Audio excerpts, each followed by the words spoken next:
All right. Welcome back to another episode of the Brown Couch Bruhz. Let's start this with our customary toast. Toast. My brother.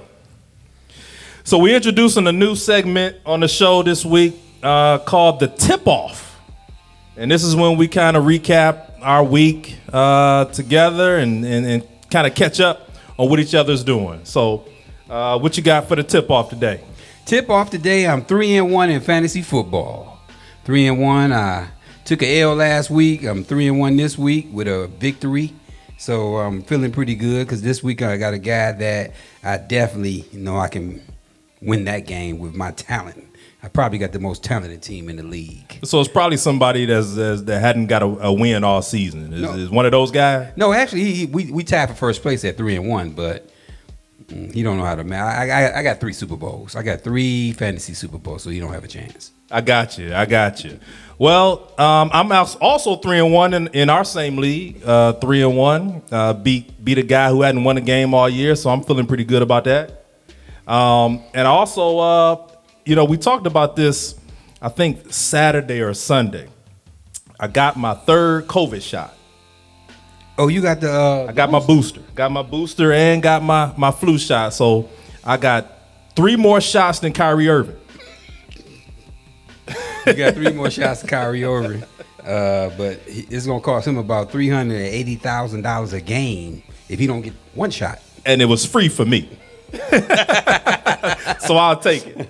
So we got to get it. We got to get into Kyrie Irving and that whole vaccine situation a little bit later in some other shows. But we got a guest today. Got a guest. Got the guest. This man is Detroit born, Detroit raised. I'm not gonna let him explain his own story, but we got a great guest for our fans out there today. All right. So we got Rico Beard from 97.1 The Ticket. Welcome to the Brown Couch Bruhz.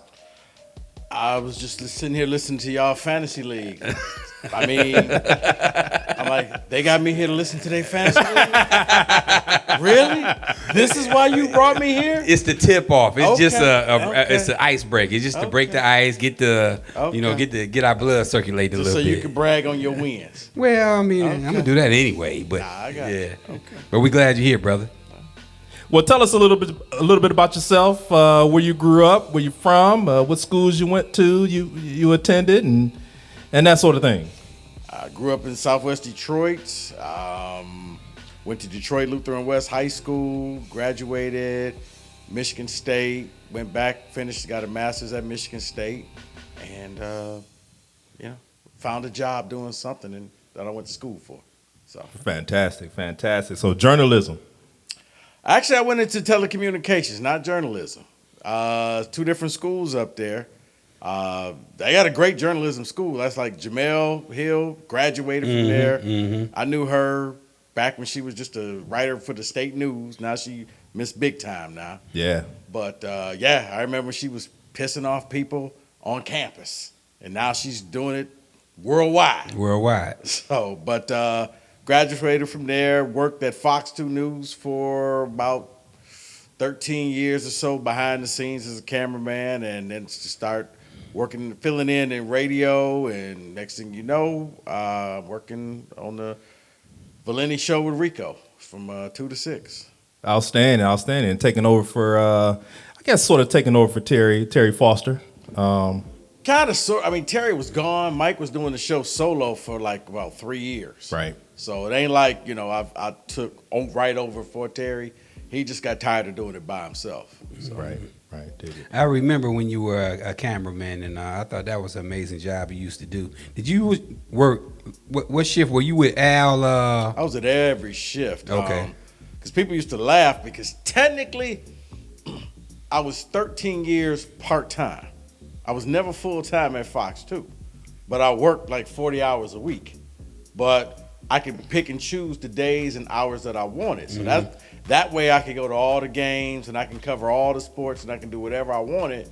Because if you picked a shift, that's it. You were stuck with that shift for 6 months. Wow. So I'm like, you know what? And the boss was like, you already got medical benefits and everything. She's like, it really is no point. Because we were in the middle of the interview and she was like, why do you want to be full time? And I was like, honestly, I was thinking the same thing. So we just sat in her office and kicked it. I was like, yeah, I don't want to do full time. I like the fluidity of just doing whatever I wanted to do, so I could cover high school games. And then I worked with Al because if I had something to do later in the day, I worked the 4 a.m. to 12 shift. Go home, take a nap. Gotcha, yep. Because Al was up early. He was there. He had to probably getting up at 1, 2 in the morning just to get prepped. I think Al still get up that early. Now, did you keep was that your camera? Because I know those cameras are expensive. No, that was their camera. Okay, so, okay. No, that was their camera. But, I mean, I could get it whenever I wanted to. Mm-hmm, but, now I did. I mean, I have my own that shot some of the same format that they did there. So, like, when we would go take trips, like, to the NCAA tournament, because those cameras were heavy, they were big, and I would always get into fights with flight attendants and people saying, well, you got to store this. You got to put the luggage. And I'm like, that camera costs $50,000, okay? Wow. That's not going with the luggage. It's coming with me on the plane. Mm-hmm. So my camera was smaller, and it was just easier to go with. And so, I would just take my own personal camera whenever we would go out on the road for the NCAA tournaments. Gotcha. So you mentioned a bit about Michigan State. Could it have been any other school? I mean, I hate to rag on you. I'm not a Michigan fan, so let me put the precursor in there. But we all a lot of people consider Michigan State as little brother. So could it have been anyone else other than Michigan State? Yeah, I mean, I got accepted into Michigan, but Michigan didn't have what I wanted to do. I mean, everybody jokes about it on the show, but I got accepted into Harvard. Didn't want to go there. Oh, wow. Yeah. Wow. I mean, it was. I mean, why not Harvard? Ain't a ton of black people in Boston. Yeah. So, right. I mean, you literally, it's a whole different. I mean, I've been there. I don't know if you've ever gone. No, I've never been to Boston. It is the antithesis of Detroit. It is where Detroit, you just see black folks everywhere. Boston, try to find 10. Wow. You might as well be out in Utah. Like, seriously, it's like that. Man, I didn't know you could have went to Harvard. Wow. So, Okay. I could have went to anywhere. But my mother was like, hey, you going out of school, you gonna pay the out of state fee. Tuition. Yeah. That was hidden. That kind of ended that right there. Yeah, that out of state that was fee. huge. So, that was huge. Yeah, so Michigan State had what I wanted to do. I wanted to get into the communications part. So they had one of the best schools for it. So I went there. Never changed my major. Knew exactly what I wanted to do. Went like 4.5 years. Graduated. Couldn't get a job. But then I went back and realized, you know what? I probably should have interned and did all of that other stuff. So when I went back to grad school, I interned every place. And that's the key. I tell people all the time. Intern.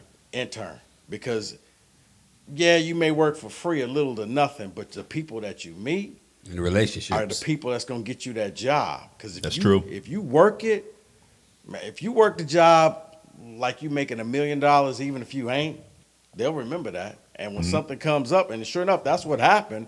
Was I did an internship with that place, and then the guy who worked there, he became like the manager of this station. And one day he called.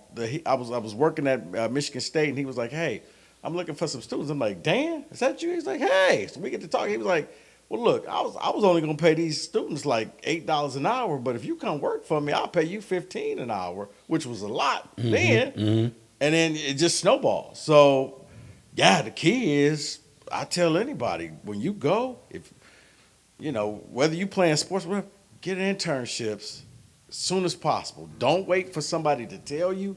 Get it on your own. Right. Valuable lesson. They were like, well, I got to wait for my counselor. No, you don't. You go get it anytime. Go shoot your shot. That's right. Mm-hmm. That's right. That's right.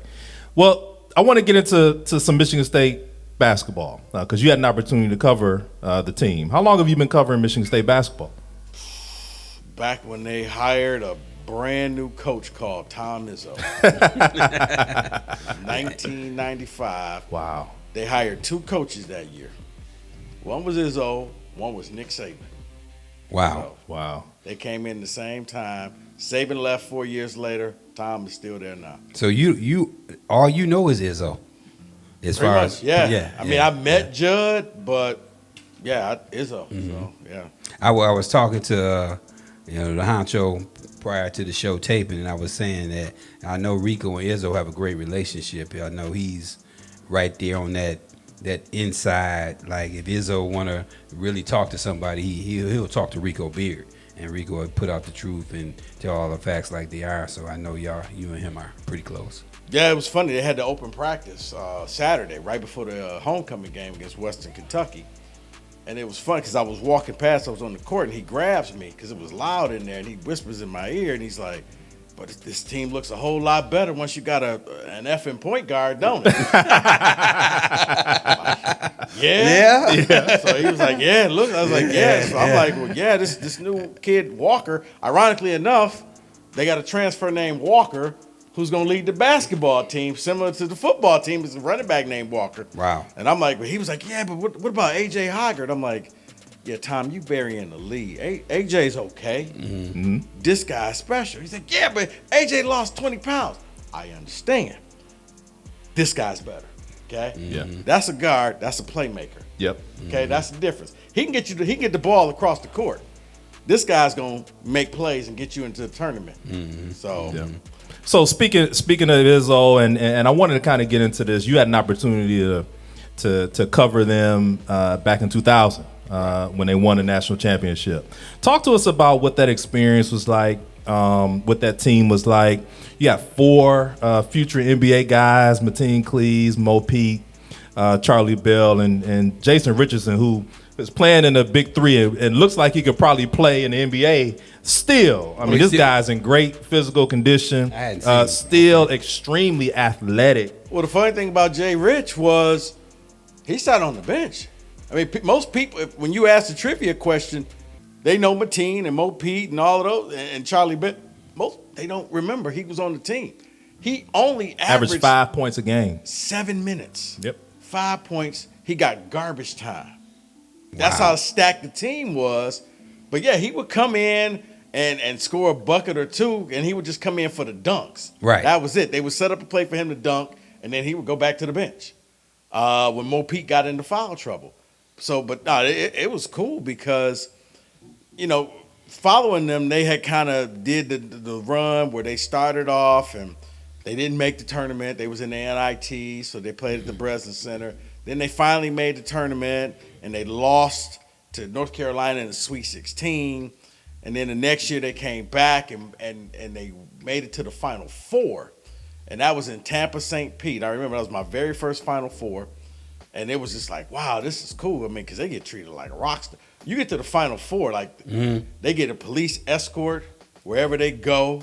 So, all of a sudden, cops will just stop and block the road and their bus, so nobody can touch their bus, nobody can get around their bus. So we learned, was like, we're just going to drive right behind the bus because we ain't got to stop no place. Right. But it was cool. Then they lost to UConn that year. That was the year UConn won it all with Khalid Al-Amin. Yeah, Khalid Al-Amin and Rip Hamilton. Hamilton. Yeah, because I think Duke beat Ohio State and Michigan State lost to UConn that year.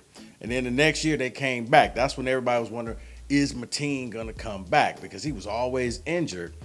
And he did this fake little press conference where he was just like, I talked it over with my mom, and, I think I got to do what's best for me, and, blah, blah, blah. And he's like, nah, I'm coming back, y'all. So he comes back, but he gets hurt. But he was a lottery pick, wasn't he? Well, he went 14, didn't he? He ended up he was a lottery pick for the Pistons, but he came back that year. He got hurt. Senior year, he got hurt. And, that's when Mo Pete kind of really made the team his. And, they went on their run, man. And they I remember they played games at the Palace. They were down to Syracuse. I think they were down to Syracuse by 20 points and came back and won. And then they were down to Marcus Pfizer and Iowa State. Marcus Pfizer, Iowa State. They were down to them by double digits. Quick story. Tom Izzo always says he wants a players coach team. In his perfect world, he doesn't have to do the coaching. The players do the coaching. One of the reasons he named his son, the middle name Mateen, he said it was during the Syracuse game and they were down. And he walks into the locker room, and as he's coming down the hallway, he with his assistant coaches, they looking at the notes and stuff. He hears some stuff in the locker room. So they hurry up and get in there to see what's happening. Said Mateen got Mo Peak jacked up in the lockers, basically cussing him out, saying, you out there playing like you don't care. I mean, he's just going at it. And then, it's kind of like when you get into it with your siblings and then your parents walk in, and then he was like, no. Keep going. Right. Act like I'm not here. Yeah. Because you're saying everything I was going to say. But you're saying it better. And you're putting your hands on him. Right. Say, I can't put your hands on him. Right. You can. Yeah, they came out. They snapped them in there. They made it to the Final Four. They ended up playing Wisconsin for the fourth time. Wisconsin basketball was like going to the dentist. I mean, it was the first one to 40. It was brutal. It was ugly games. Mm-hmm. I mean, they made you look bad. Every shot counted. So for the fourth time, they finally beat them. It was a football score. Halftime, the score was 19-17. Final score was 41-37. So that if was I said one of those Michigan Farley Dickerson. Right. So if I was like that was a Joe Bear. If I said that was a football game, you'd be like, oh, that was a good game. It's a basketball game. It wasn't a good game. It was bad. But you touched on it, and Damon and I talk all the time about how important it is to have leaders on the floor, real leaders on the floor, and guys who you don't need to motivate them. Not only are they going to be motivated every day, but they're going to motivate others. Right. And talk about how important Mateen Cleaves was to that team, and not only to the team, but really to the program. I mean, because before he got there, Michigan State was But see, actually, everybody knows Mateen, but it's kind of like in most stories, it's that person that's really behind the scenes. It was Antonio Smith. Mm-hmm. Everybody knows Mateen because Mateen was the face. He won the title. He was Izzo, like I said, named his son Stephen Mateen, his middle name. But it was Antonio Smith, who came from Flint, who told a bunch of guys who had been rivals at all the different high schools, what if we all played together? So Antonio Smith was at Michigan State first. So Antonio did the Wu-Tang. He did the RZA. Right. And then I played AAU with Team Michigan with Antonio Smith. He was 2 years younger than me. Yeah. So they got an award called the Antonio Smith Award for the toughest player on the team. Because he was tough, but he convinced Mateen, Charlie Bell, and Mo Pete at all. I think Mateen and Antonio played for the same school, but the other ones all played at rival high schools. Right. He did the Juwan Howard. And said, hey, let's all go together to Michigan State. That started the whole Flintstones. He was the original Flintstone. The original. Yeah. Everybody, but nobody knows about him. Mm-hmm. Everybody knows about Mateen and Bell and all of that. He was the first one. Basically, Izzo pushed he was about to get fired. Everybody wanted Perry Watson. Don't forget, Perry Watson was a hot name then. Mm-hmm. And it was like, well, this guy can't win. And Perry Watson was known for the Fab Five, and he could bring in players from Detroit. He was like, well, I'm going to go to Flint. So Perry was already at Michigan, or was he his last days at Southwestern? Perry was already at Michigan. Okay. He was at Michigan. And as an assistant. I think this was before he got to UAD. Yeah, and when it was up for the job, a lot of people wanted Perry. Could you imagine that, Perry Watson at Michigan State? Oh, to this day, Tom Izzo is very petty when it comes to certain things. He remembers all of this stuff. Wow. Like he reads the newspaper every day. Like he just got the job. He listens to anything that anybody says about him. He knows it. You ain't getting it back. And he'll call you at 3 o'clock in the morning. Like, why aren't you asleep? Well, what did you mean by this? What? What do you mean what I mean? Tom, it's like, I remember he sent me a text. Because we had got into it over something. I mean, it was like 45 minutes. We was back and forth. It was heated. And then, like a week later, I get a text at like 5:30 in the morning. And I look over and it's like time, and I'm just like, you know what? It's too early. Because he could pick up an argument. Right. Now, he's cool. Like, he can pick up an argument. I mean, he's real cool. Like, right. But because I've had like a 2-month ongoing argument with him over whether he should play man to man or not, or play zone. No, press. That's what it was. I was like, why don't you press? He was like, you don't press, blah, blah, blah. Like, Tom, you got the athletes, you should press. So whenever I would see him, we would pick up the argument wherever it left, and then we would say goodbye. and we pick it back up again. So I thought that he was about to do something. I was like, man, it's 5:30 in the morning. Like, seriously, dog. I'm not doing this early. But then he had realized, okay, yeah, I just want to apologize. I may have gone too far the last time we talked. And, you know, I realized that you do a lot for us. You do a lot. And I said some things that I'm sorry about. So I respected him because, I mean, it's a Hall of Fame coach. He's obsessive, and it shows with the play on the court. I mean, Michigan State has been really the premier program in terms of college programs in this state for a long time. You know, Michigan football has not been, you know, what it was, under Bo. He set the standard. I mean, they've I think it's now what, like 22 or 23 years in the tournament. Straight. Yeah. Years in the tournament. It was real iffy this year. I mean, they had to beat Michigan in that final game, but they got the invitation to go. But yeah, it was 23 straight years. So you're right. It's kind of been the model of consistency when it came to programs. I mean, you've seen Michigan rise, fall even further, get on the ground, stumble. Yeah. And now they finally back up with Juwan. Now, let me ask you this. When we're talking about Izzo, I know you guys talked about it on 97, won the ticket several times in regards to his place in history with the one championship, the several Final Fours. Right. But then you have guys, coaches with multiple championships. And where do you place him? I know it would be a broad or a big list to place him 10, 11 of all time, but I know his legacy is sealed here. Do you think his legacy is sealed around the country as one of the greatest of all time? His legacy is sealed. Now, I like to say it, he's in the club, but he's not on the executive board. Mm-hmm. So he's there. He's got a voice in the meetings, but he ain't on the E-board. You know, that's the Coach K's and the Roy Williams and you know, Bill Selfs, the guys that got the multiple titles. He wants that second title. He wants it back. He talks about it was 3 particular times. He thought he had it 3 times. And it was the one time he got upset by Middle Tennessee. He thought that team was good enough. It was the team with Keith Appling. That's that Denzel Valentine team. Denzel Valentine got upset. No. That was the East Tennessee, right? Middle Tennessee State.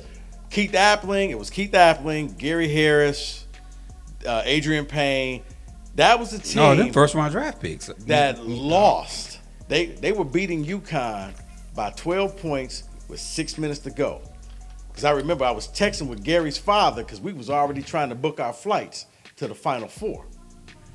And they ended up losing. Yeah. And that UConn team ended up winning the whole thing, which sticks to him because he was like, and we had that team beat. That could have been us, but it wasn't. But that was the one, because I remember they finally realized that Appling was hurt, and Appling couldn't shoot. So UConn in the last 6, it took them 32 minutes to realize, why are we even guarding him? So they double-teamed Gary Harris. They left Appling wide open because he had a bad shoulder. He couldn't do anything. Yeah. He got exposed that day. Wow. And then finally was when they beat Duke. They beat Duke with Cassius Winston and Kenny Goins hits the shot. At Cameron, right? I mean, was it at Cameron? No, it was in D.C. Okay, It was in D.C. Okay. Because I remember I was there and it was just like, that was Zion, R.J. Williamson, and Cam Reddish. That was the Duke super team. And they beat them. And they go to the Final Four. And everybody at that Final Four was beatable except for Cassius. Once again, man, I felt bad for him because after every game, man, he was walking like Fred Sanford. He had 2 big bags of ice on his knees, and he just had that waddling and leaning. It finally it got too much. Texas Tech said, we're only guarding him. And they said, if anybody else beats us, beat us. They couldn't. If they would have played Virginia, as many times, Virginia was the one team that Tom Izzo could beat in his dreams. They hated to see him coming because Tony Bennett, he would just take his hopes and dreams and his lunch money. He would break into his house, make a sandwich, sitting there watching a movie with his wife. I mean, he just beats him that badly every time. And Virginia was angry like, well, well, we're going to have to play Michigan State for the title, and they didn't. And that's the year they finally won. Yeah, Michigan State's always been known for really being a physical team. Yeah. You know, and really having this almost this football mentality. And the stories are often told about Izzo having the you know shoulder pads and all that in practice. Where does that come from?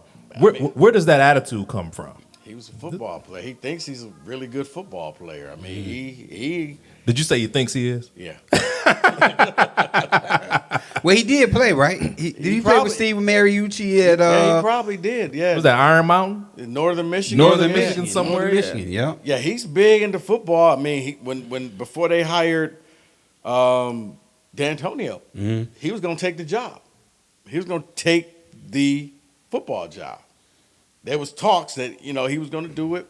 He was going to talk to Mariucci and maybe even have Mariucci come and run the offense for him because he really likes football. He doesn't miss football games.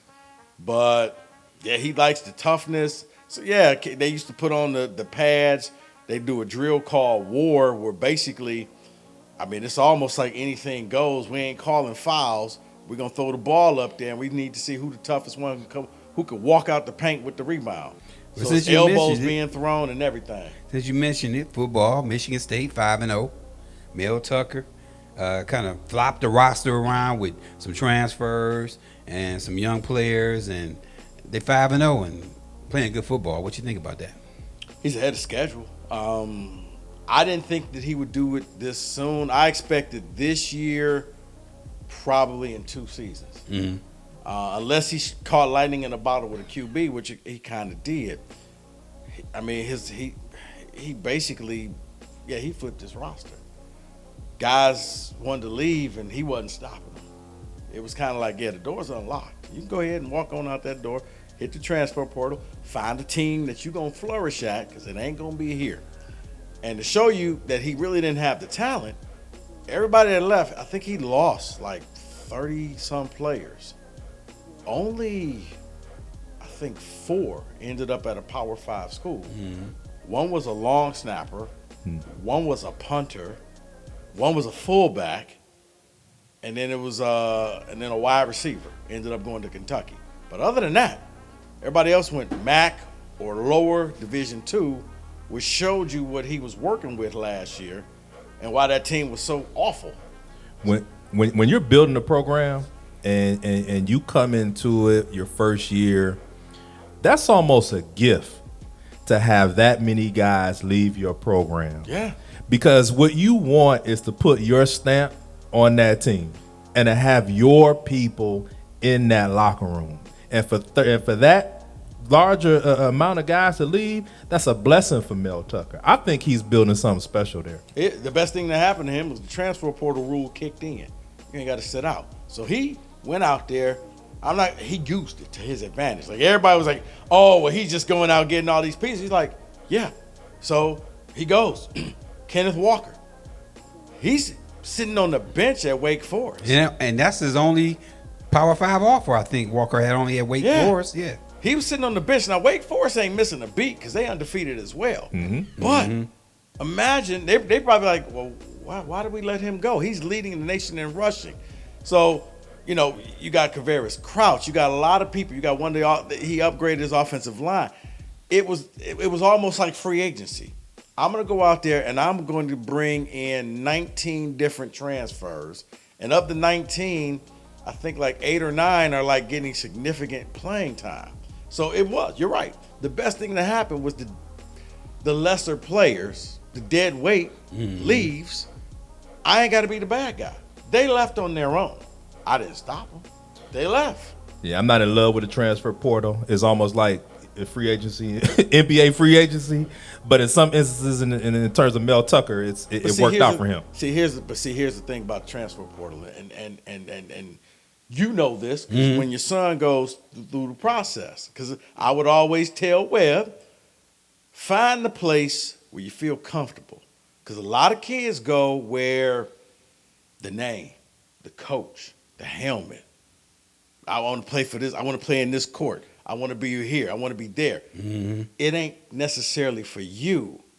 And then you get there and find out that, well, they just wanted you because they really wanted your boy, and they knew y'all was a package deal. And once they got your boy, they didn't really need you. So now you kind of stuck. So I don't think a lot of kids take the recruitment process as seriously as they should.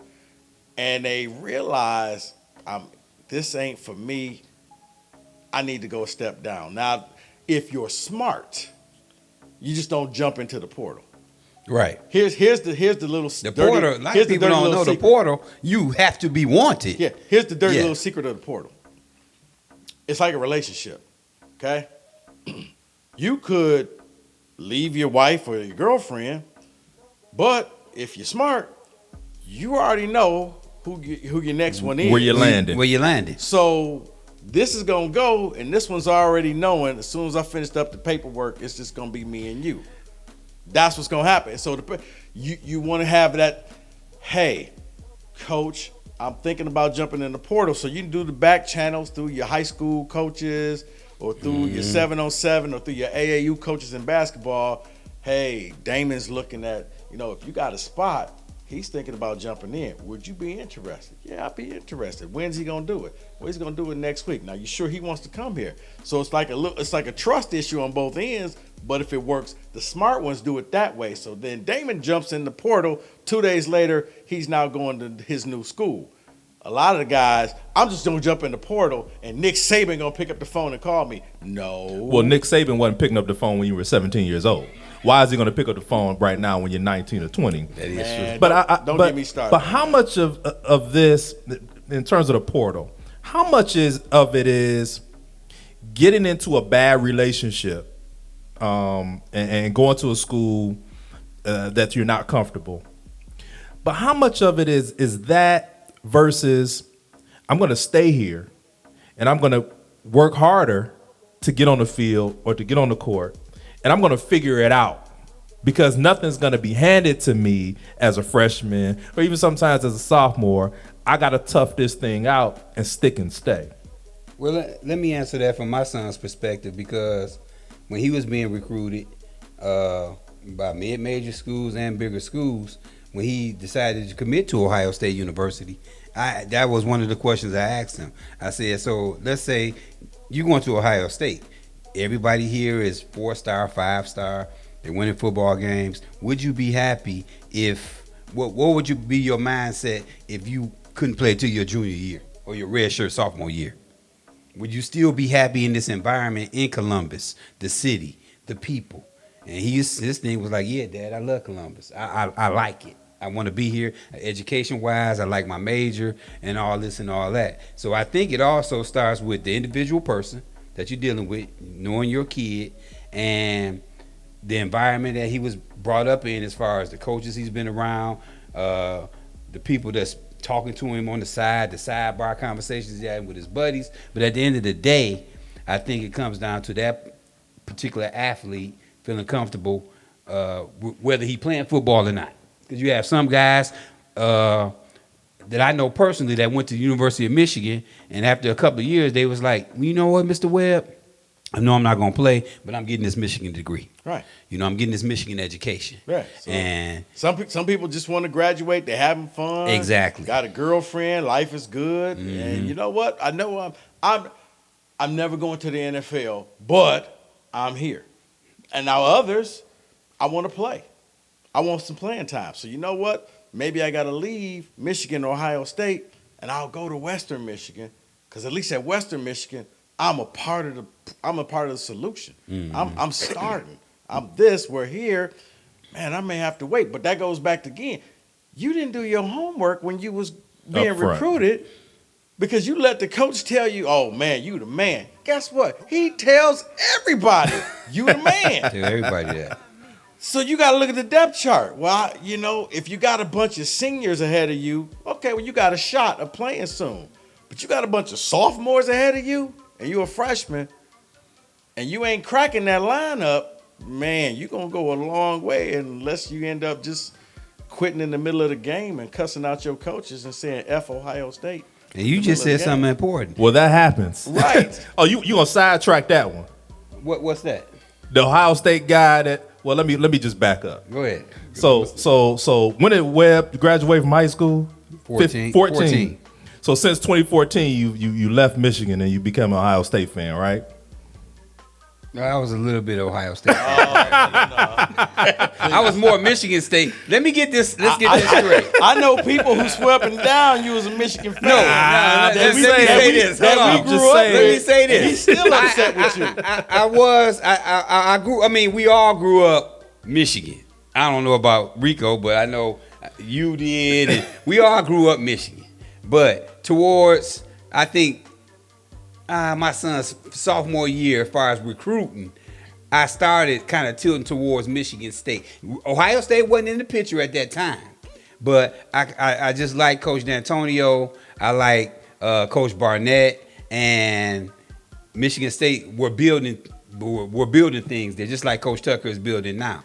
Was I Michigan slappy? Yeah, I was. That's all my high school coach talked about. Him and Bo Schembechler had a great relationship. You know, guys that I played ball before I got to McKenzie High School ended up attending Michigan, besides Pepper Johnson, and that's a whole nother story. But yeah, I was a Michigan slappy. But as I grew older and wiser, and seeing that's code for Ohio State dropped off the bag. The bag, and that's what it's all. That's what it all boils never got down a bag. to. We never got anything. The bag being dropped off. Listen, got dropped off the if the bag would have got dropped off, I probably wouldn't be sitting here. Well, I probably wouldn't be sitting here now if the bag would have got dropped off. Let's be honest. I know a lot of things are, they're talking about Coach Meyer and what's going on now, some things he into or what he got caught up in. But trust me, it was a fair. He qualified. He had the ACT score, SAT score. He had the ability. He had whatever he had to have. He went in there just like a normal student athlete.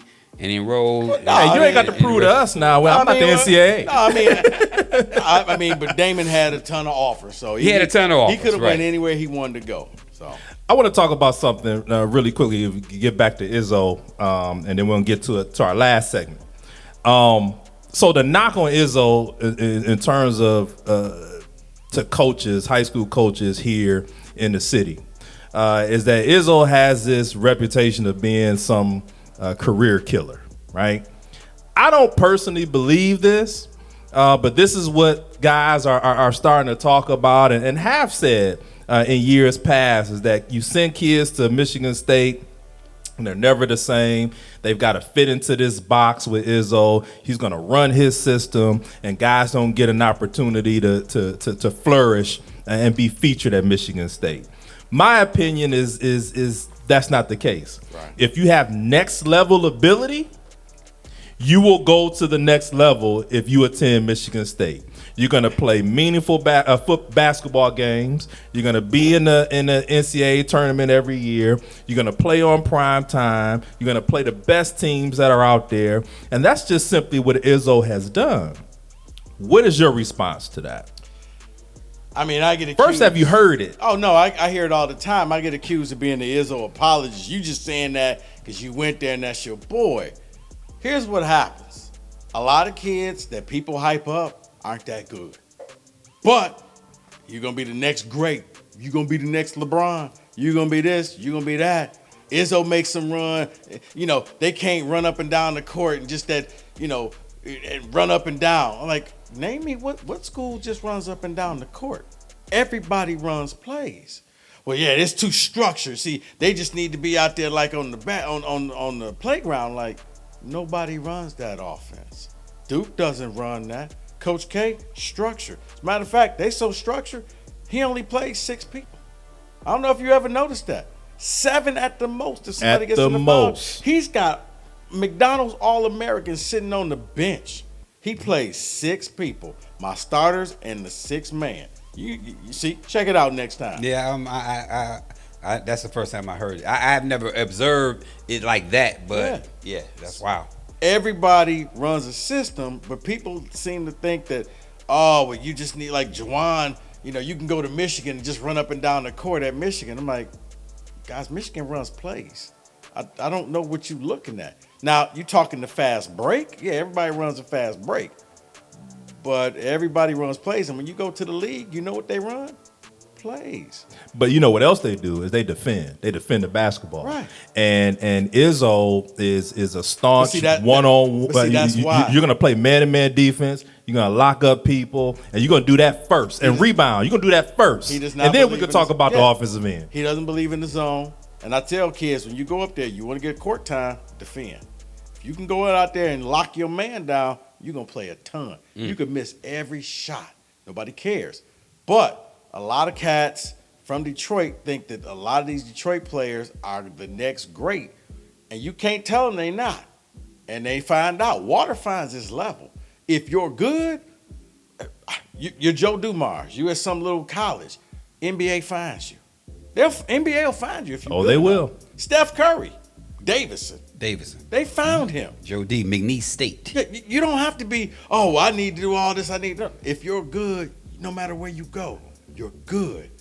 And you find out. Because, you had, Mo Ager had his time in the league. Heck, Appling blew his chance, but he had just hooked Appling up with a contract with Orlando. Tragic story. And he goes there. So if you're good and you're from Detroit, you'll get a shot. Now, what you do with that shot, once again, look at all the guys that go to Duke. They don't turn out to be these superstars. You got Kyrie, but he's crazy. You didn't know the world was flat? And he only played at Duke for 10 games. 10 games. 10 games. But I tell you what, the NBA knew something because this guy is probably the second coming of Isaiah Thomas if he can ever stay on the floor. But it's just one of those that people they overvalue Detroit basketball. And back in the day, it was something. But right now, if it's so good, it's why everybody who's even remotely good leaves and goes someplace else. It's not that good. And I become the bad guy I'm just holding up the mirror, okay? If you don't like what you see in the mirror, don't blame the mirror. Blame the image in the mirror. Yeah, and we were obviously much better back in the 90s than we are today. And before we let you out of here, we got a segment that we call the 313 segment. 313, baby. 313. This is the Detroit segment. So we got we're gonna ask you to name three things. The first. And then one, and then three at the end. All right. So this is a Michigan State-based 313 segment. So the first is name your three favorite MSU players, regardless of sport, of all time. Of all time? All time. Probably when they was at Magic. I remember when I grew up, that's what got me to liking Michigan State, was watching Magic. In football, Charles Rogers. I'm Charles Rogers. Right. Rest in peace. Rest in peace, Charlie Rogers. He could just do some things that it was like, wow, did he really just do that? Or he make that catch? He was so fast. And I'm trying to think who else. No Flint boys up in there. I was about to say, I like them, like Mo Pete, but see, they all kind of the same. I'm trying to think. I'm thinking of one myself. I can't believe you ain't named You know this what? one. I got one or two myself. And you know you what? You might name him. I'm going to say one, and it kind of goes back to, and he was from Detroit. I'm going to say Cassius. You like Cassius, huh? I'm going to say Cassius. Why Cassius? Why? Because when I looked at Cassius, when I see Cassius, when you look at him, you like, this guy not athletic. That's just it. When Cassius got there, it was all about Miles Bridges and Josh Langford and then Jerry Jackson and Nick Ward. Like, it was everybody but Cassius. And he just did his And Cassius was the one that you found out he was the straw that stirred the drink. Cassius got that thing going. So much so, I think had Cassius won a title, and that was the fourth title, the pandemic year that got canceled. I honestly think they would have won a title that year. Yeah, they had a good team. They would have won a title. Had a good team. But they had just won the Big Ten, and then the pandemic happened and it shut everything down. They could have made it to the national title that year. He wins that title. I think that he would usurp Mateen as the best player at MSU. That's because everybody big. says Magic, but Magic was there 2 years. That was huge. That's huge. So that's a good three: Magic, Charles Rogers, and Cassius Winston. So here's the one segment. Name the one that got away. The one player that Michigan State should have had, could have had, but got away. Oh, I'm drawing a blank on his name. Jabari Parker. Wow. Jabari Parker. Tell us the story. Jabari Parker ended up going to Duke. And if Michigan State had Jabari Parker that year that Appling hurt his shoulder, they win the title. He carries them. He was one and done at Duke. They lose to Belmont that year in the first game. Yep. Jabari Parker wanted to go to Michigan State. He was on an official visit. He tried to commit twice. His parents stopped him. Wow. Said, you don't want you here. We want you at Duke because Duke, I guess, was going to hook up grandmama, needed some surgery or something. The bag. What Coach K doesn't offer the bag. He simply helps out the less fortunate. That's Coach K. That's Coach K. Right. So Jabari tries. So I remember one day it was really weird. We was at I think we was at Sexton or Eastern Everett High School, and it was just me and him in the gym. And it was like after a basketball camp, and he was just shooting baskets and stuff, just kicking. I'm like, well, Jabari, why didn't you come to Michigan State? Because I remember when you did your commitment, you gave this lame ass excuse. Because Brandon Dawson was here, you didn't want to come. I remember that. And he was like, I'm like, Brandon Dawson wasn't that good. Like, what? That didn't make a lick of sense to anybody who knew you. And he was like, man, I had to come up with something. I was fighting with my parents. They wouldn't let me go. I really wanted to come to Michigan State. Wow. I wanted to be here. I tried so many times to do this.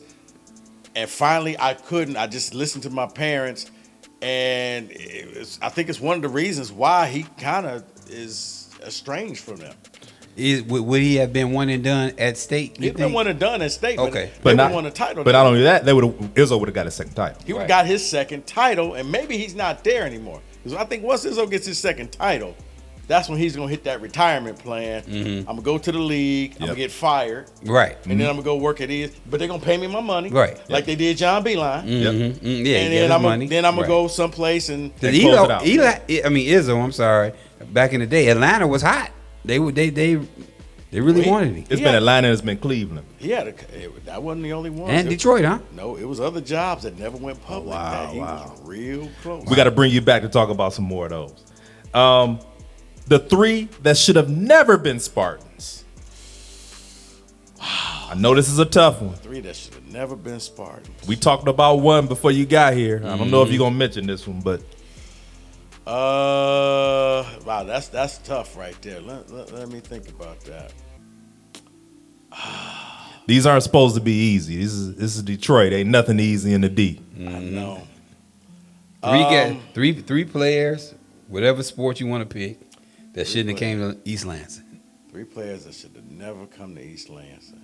Not saying they weren't good players. That could have worked out somewhere else.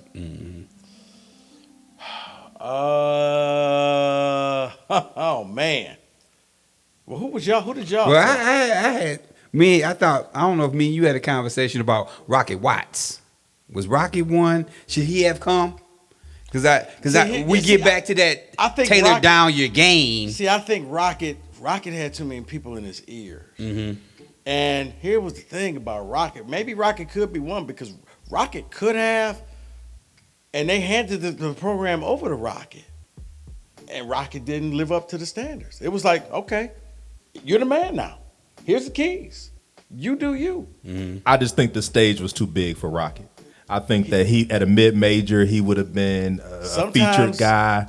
And as an undersized guard, in a day and age where guards, point guards, two guards are 6'4" or better, Rocket would have fared much better at a MAC school a mid-major, and had an opportunity to play at the next level. See, but he had the people in his ear had him thinking he was the next.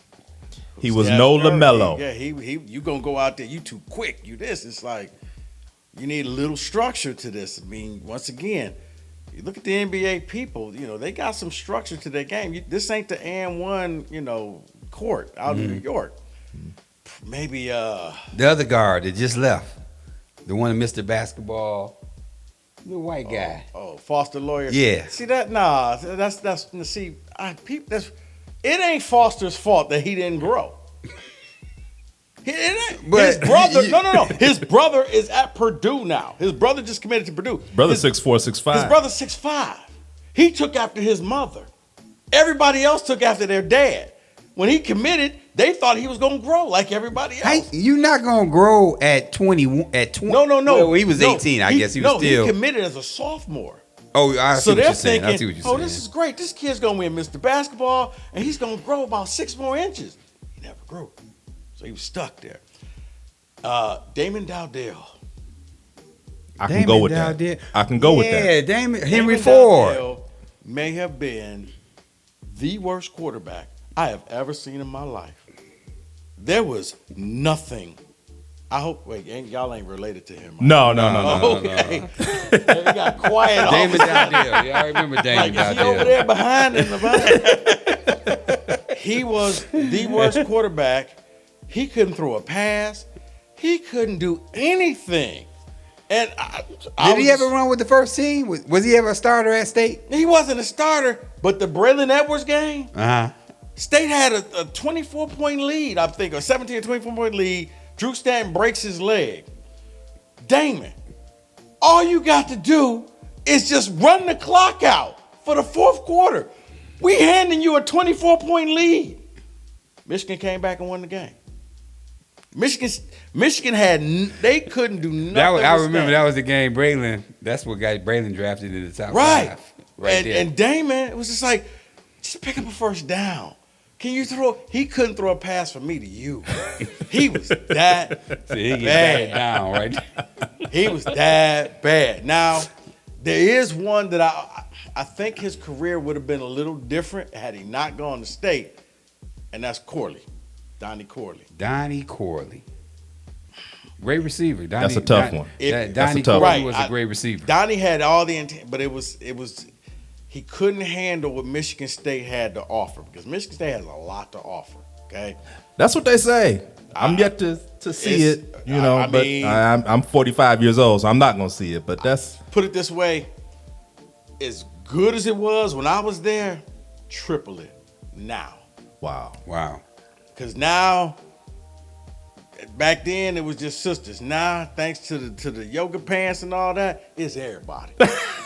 I'll just leave it like that. And on that note, I ain't trying to get you in trouble. But let me say this about Donnie Corley. Definitely was a great receiver at King High School. Went on to Texas Southern University. Yeah, I mean, he put up some great numbers. He rebounded at Texas Southern University. I think that. And like you said, it was nothing against Donnie. I just think the school, too big for him. It wasn't too big. It had too much to offer, and he found things that probably a smaller school would have had him a little more focused. Because it's like, some things. It's like because Donnie, his parents really had him. Great parents. Yeah, it was great parents. Football, home, and all of that.